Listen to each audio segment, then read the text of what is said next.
Fala galera, Ingrid BC na área. Esse é meu canal Eboda Colonial de indicação de leitura e o livro de hoje é Angola Janga, do autor Marcelo de Salé.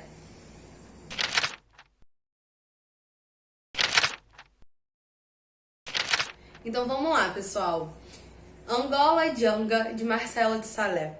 Vamos começar, como sempre, pelo autor, né? O Marcelo é quadrinista, ilustrador, professor e mestre em História da Arte pela Universidade de São Paulo. É autor de Noite e Luz, Encruzilhada, Cumbi e o premiadíssimo Angola Janga, que recebeu o prêmio Jabuti, e Cumbi, que foi traduzido para o inglês com o título de Run for It e também foi premiado lá na terra do Tio Sam. Angola Janga, que na língua banto kibundo quer dizer Pequena África, é a quarta HQ do autor e foi lançada pela editora Veneta em 2017. Considerado um romance gráfico, o livro traz muito de ficção, mas também traz muito de pesquisa histórica, resultado de 11 anos de pesquisa profundas em que o Marcelo de Salé pesquisou em livros, em registros históricos como arquivos policiais, cartas, acervos de museus, como os relatos que se tem registro dessa época do Brasil Colônia pelo ponto de vista da galera branca que invadiu Palmares e tal. O Marcelo de Salé, ele traz a ficção para poder montar uma narrativa concisa a partir do ponto de vista dos palmarinos. Então, o que se tinha uma lacuna histórica, ele preenche com a ficção. E outro recurso que ele traz também é o fato dele juntar, reunir vários personagens históricos em um personagem que está presente aqui no livro. Então vamos lá para a estrutura do livro. A gente tem essa capa linda.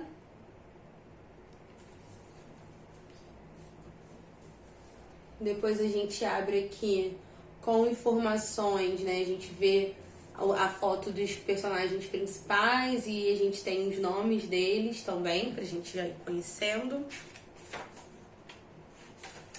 Depois tem essa imagem linda também do personagem principal. E daí, o Marcelo de Salé, ele traz pra gente um texto histórico introdutório para ambientar o leitor nesse universo de Palmares. Então, esse texto traz as informações mais importantes para a gente entender o que acontecia naquela época, como era. Então, ele traz como começou, como era a organização e como findou Palmares, né? Um texto que ele traz essas informações mais en passant mesmo, mas para ambientar o leitor na história que vem a seguir, tá? E é importante dizer que aqui ele traz também um pouco de como rolou a treta entre Ganga Zumba e Zumbi. Para quem não sabe, rola uma treta entre esses dois personagens históricos e o Marcelo de Salé traz ela pra gente já aqui no início do livro. Então, após esse texto histórico, o autor leva a gente para esse mundo palmarino através de 11 capítulos. E no início desses capítulos, o Marcelo de Salé traz pra gente textos introdutórios para ambientar o leitor dentro daquele momento histórico em que o capítulo se passa. E esses relatos são relatos históricos verídicos, eles são retirados de cartas ou de sermões, né? Enfim, são relatos que fincam o leitor na realidade. Mostra, olha, isso que você vai ler no capítulo a seguir, de fato aconteceu. E o que se falava, o que a visão hegemônica, né? Porque, por exemplo, o primeiro, o relato é do governador de Pernambuco.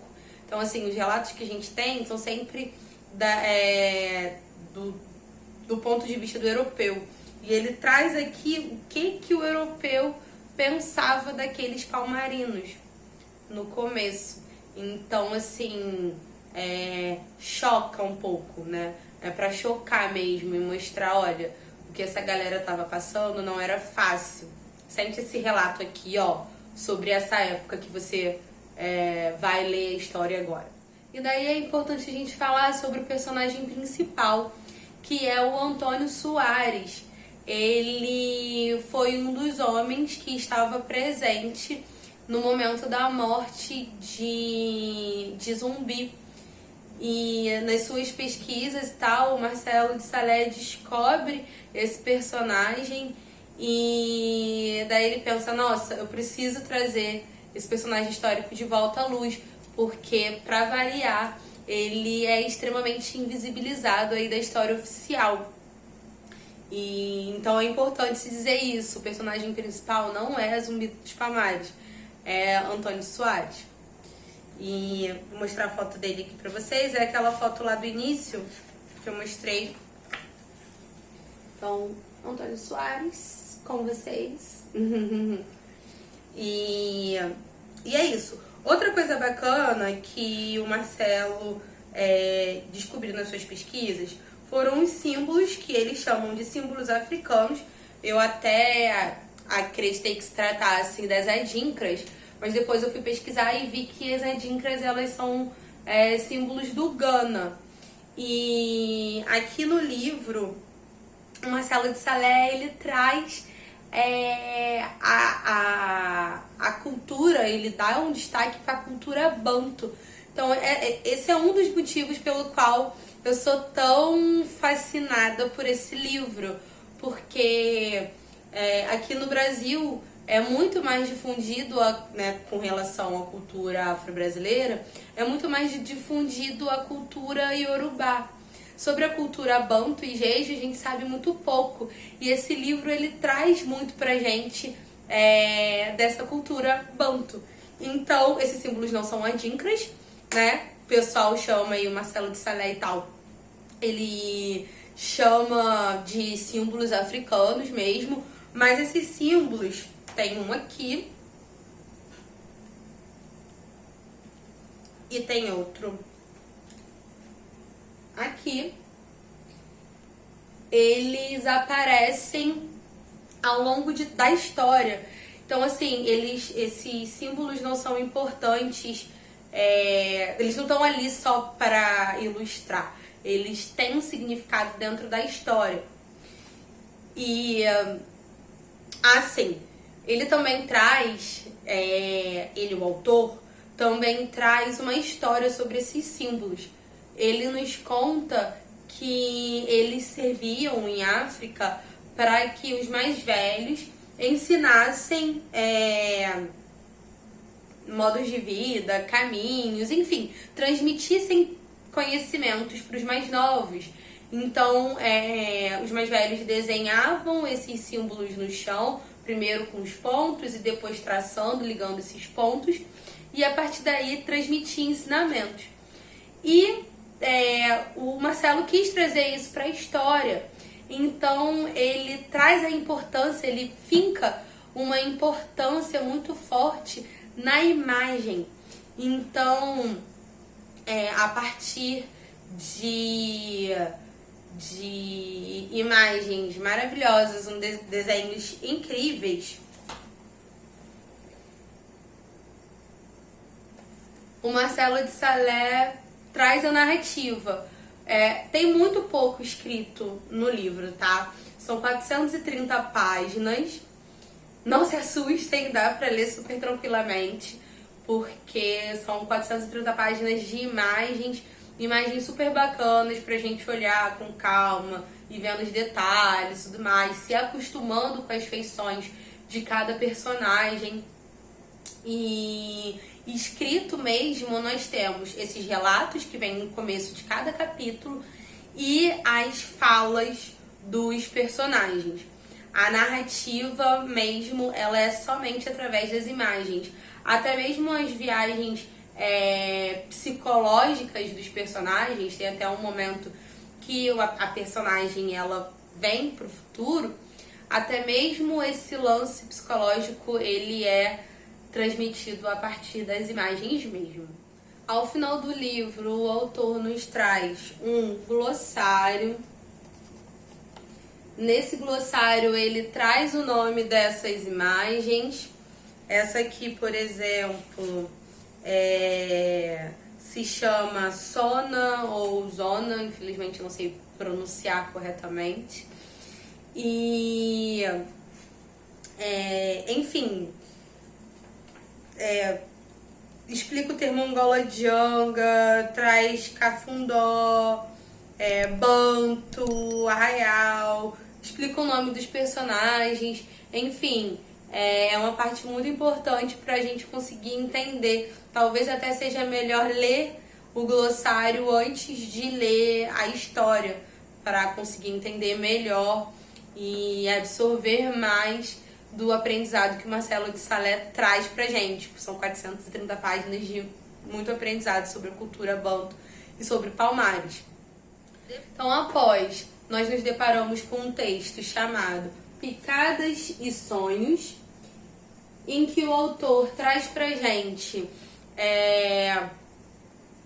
como foi o processo de criação do livro, como foi a pesquisa dele, e traz mais informações mais aprofundadas sobre Palmares.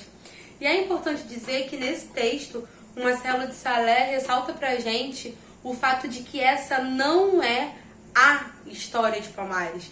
Esta é uma história de Palmares, que é uma oportunidade da gente interpretar e imaginar, né? Ele não diz imaginar, ele diz reimaginar os fatos. Show? E após esse texto, nós temos uma cronologia da Guerra de Palmares, em que a gente vai entender melhor como aconteceu os fatos, porque aqui a gente está lendo uma história, a gente está envolvido com os personagens, a gente está observando os detalhes das imagens, dos desenhos e tudo mais. E depois, ao final do livro, o autor traz informações, né, vários dados históricos e tal sobre Palmares mesmo. Então ele vem com a cronologia do que aconteceu em cada ano. Daí eu vou ressaltar alguns aqui para vocês, só para vocês pegarem a pegada, que tem aqui 1695, 20 de novembro, o zumbi assassinado após traição. 1696, a cabeça de zumbi cortada é exibida em Recife. 1701, Camoanga assume a liderança de Palmares. 1703, Camoanga é assassinado. 1704, novo líder de Palmares é Nego Mouza. 1711, Mouza capturado e enviado preso para Recife e depois deportado. 1725 até 1736, tropas paulistas permanecem na região, visando evitar a reorganização dos palmaristas. Então, assim, a partir dessa pequena cronologia, que eu li só o finalzinho para vocês, a gente já vê o quanto que Palmares incomodou a High Society de Recife, a ponto deles ficarem 11 anos lá acampados no lugar para que a galera não se reorganizasse. E outra questão também, né, mas 2 pontos que a gente pode tirar daqui. Vocês já ouviram falar em Camoanga? Vocês já ouviram falar em Nego Mouza? Que foram os 2 líderes após Zumbi. E assim, a gente nunca ouviu falar, né? Assim, a nossa história é muito invisibilizada e trazer esse relato, trazer esses dados, de fato é muito importante. E outra questão também que a gente pode aqui refletir a partir de tudo isso Aqui na Presidente Vargas a gente tem uma estátua de zumbi. É uma estátua da cabeça de zumbi em uma estaca. Então a gente tem aqui, né, que a cabeça de zumbi é exibida em Recife como um troféu, né? Um símbolo de que aquela sociedade venceu o zumbi. E eu fico me perguntando, por que será que essa estátua que a gente tem aqui, ela é da cabeça de zumbi numa estaca? E não uma imagem de zumbi glorificado?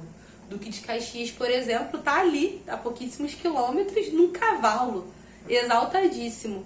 Por que zumbi tem que ser numa estaca, saca? A gente sempre vai cultuar, né, prestar homenagens ao local, né, porque tem uma referência histórica, mas eu acredito que seja importante ficar aí o questionamento. Por que não uma estátua de zumbi glorificada, certo?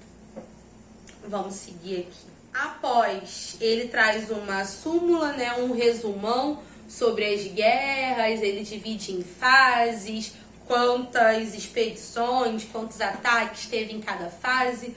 Depois ele traz pra gente mapas. Então, como pra vocês verem como o livro é muito completo, galera.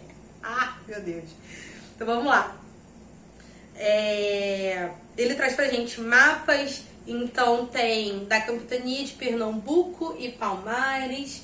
E aí, vem mostrando aqui como... vou chamar de mocambos, né? Como os mocambos se espalhavam pela serra. Tem o mapa dos principais quilombos e regiões quilombolas no Brasil. Só rapidinho, só para vocês terem um gostinho, tá? Traz estimativas de embarque de escravizados africanos, estimativas de embarque e desembarque, né, de africanos na América. E depois ele traz o mesmo dado no Brasil. Ele traz um mapa que eu acho super bacana, que é sobre o conflito entre portugueses e os reinos de Angola no século 16 e 17. Isso é muito bacana. E eu acho legal ver que tem uma região que se chama Matamba. Matamba é em Inhaçã. Não é Inhaçã, né? Nas religiões, no candomblé de Angola, Matamba seria o Inquice referente a Inhaçã, similar a Inhaçã, né? Como eu falei antes, a gente tem aí uma difusão muito maior da cultura iorubá. Então, até mesmo a Umbanda, ela absorveu as nomenclaturas em Iorubá. Então, a gente chama de Orixá, chama de Inhaçã, chama de Xangô. Mas as outras vertentes do candomblé cultuam outras divindades. Por exemplo, o candomblé de Angola, o candomblé banto, ele cultua inquices. E em Jeje, o candomblé Jeje cultua voduns. Então, no candomblé de Angola, Matamba seria um inquice. Então, acho muito bacana a gente ver que tem uma região lá em Angola que se chama Matamba. E se tem do nome dos outros orixás, por exemplo, aí, não sei, seria uma pesquisa bacana de se fazer, porque, por exemplo, Xangô, Zaze e tal, e a gente ter essas referências, a gente vê, eu não sabia, assim, que era um lugar, sabe, lá. E é muito bacana a gente ter esses conhecimentos, porque eles foram negados, de fato, pra gente, né? A gente não tem acesso a esse tipo de conhecimento, não é sem querer, é um projeto, né? E por isso, eu peço encarecidamente para os professores que façam valer a Lei 10.639. E esse livro, como vocês puderam ver, ele traz muita informação, muita informação. Ele é um material pedagógico maravilhoso para a gente aplicar a lei né? A lei foi assinada em 2013 e até hoje a gente não conseguiu efetivar ela. Então, assim, por favor, vamos levar Marcelo de Salé para a sala de aula. Eu indicaria super ele ali para os 2 anos finais do Fundamental 2 e qualquer ano do ensino médio. Super, super, super. Vamos só finalizar aqui a estrutura do livro. Depois a gente tem as referências bibliográficas. A gente tem uma mini biografia do Marcelo de Salé e encerra com mais imagens dos personagens principais. E é isso, gente. Eu tô regravando essa indicação porque o primeiro ficou com uns 45 minutos, galera. Eu me empolguei muito. Porque esse é um livro que eu amo e que tem muita coisa pra gente falar daqui. E aí eu me segurei agora nessa edição, eu espero que tenha ficado menor. Eu vou trazer os outros livros do Marcelo de Salé e aí a partir dele a gente faz mais discussões, aprofunda um pouco mais essas discussões. Então é isso, pessoal, eu vou ficando por aqui. Deixo com vocês mais essa indicação, mais uma HQ maravilhosa que ensina muito pra gente sobre a nossa sociedade, sobre a história de luta, mais uma história de luta em HQ, em quadrinhos, super tranquila de ler. Não tem mais desculpa pra dizer que não sabia, porque eu tô trazendo livros pra vocês, assim, bem tranquilinhos mesmo, bem de boas pra gente ler. E pra finalizar, eu deixo aqui mais uma vez o apelo pros professores, galera, professores e diretores e coordenadores e todo mundo que lida com educação, por favor, vamos fazer valer a Lei 10.639, vamos levar Marcelo de Salé para a sala de aula, vamos dividir conhecimento sobre os diversos povos que compõem a nossa sociedade com as nossas crianças. E é isso, esse livro maravilhoso que eu amo. E é isso, pessoal, ficamos por aqui, um grande abraço. O que ode, fui!